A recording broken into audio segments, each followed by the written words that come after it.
Here is Second Chronicles chapter 13, okay? That's a dramatic chapter showing conflict between Judah and Israel and how faith determines victory. So, Rehoboam's son Abijah becomes king over Judah, even though he's not a perfect king as King tells us.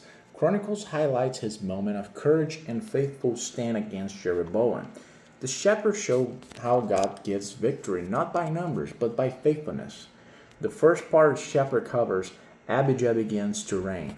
Abijah reigns 3 years in Jerusalem. Jeroboam rules over Israel in the north. Okay, a massive war erupts between them, and Abijah, which is in Judah, has 400,000 soldiers. Jeroboam in Israel got 800,000 soldiers. Okay, Israel has double the army. Judah is outnumbered 2-1, humanly impossible. The second part of this chapter covers Abijah's bold speech on Mount Zemaraim. Standing on a mountain, Abijah delivers a powerful message to the northern tribes. This is the heart of the chapter, okay? He accuses Jeroboam of rebellion. Jeroboam rose up and rebelled against Solomon. He calls out the false religion in the north. Israel has golden calves, non-Levite priests, false altars, and priests chosen by politics, not calling. He contrasts Judah's faithfulness. As for us, the Lord is our God, and we have not forsaken him.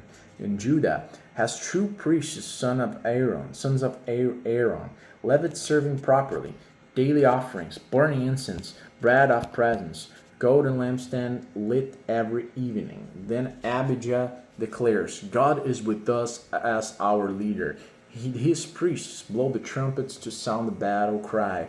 Men of Israel, do not fight against the Lord. Key point, Abijah does not boost his numbers or strategy, only in God's presence, okay?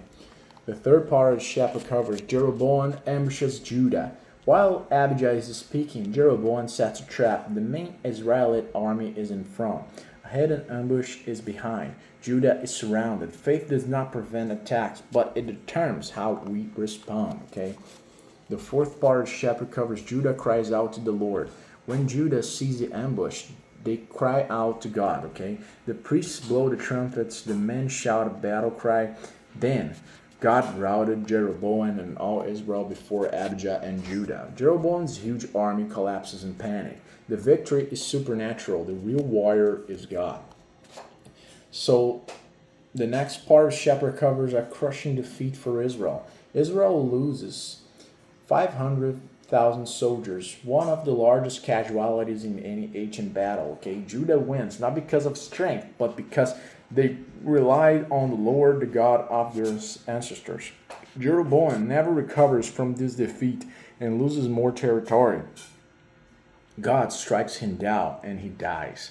Abijah grows stronger. So reliance on God is the turning point between victory and defeat. Okay. The sixth part and final part of this chapter covers the death of Abijah. Abijah takes many wives like his father and has like 22 sons and 16 daughters and eventually dies. The prophet Iddo recorded the rest of his acts. Chronicles ignores his flaws and highlights the moment he stood faithfully, because the message is about God's response to faith, not a king's perfection, right? So, what are the key lessons from this chapter? The first lesson is God values faithfulness over numbers. Judah had half of the army, okay, but they had God. Second, worship and obedience invite God's help. True precious sacrifices and faithfulness matter more than military size. Third lesson, when surrounded, cried out to God. Judah turned to prayer, not panic. Fourth lesson, victory is from God, not strategy. The battle turned the moment the priests blew the trumpets. Fifth lesson, Chronicles highlights faith, not flaws. Abijah was not perfect, but he trusted God. That's what mattered.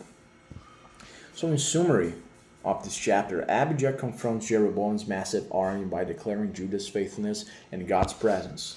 Though outnumbered, Judah cries out to God and wins a miraculous victory. The chapter shows that reliance on God, not military power, decides the outcome, okay?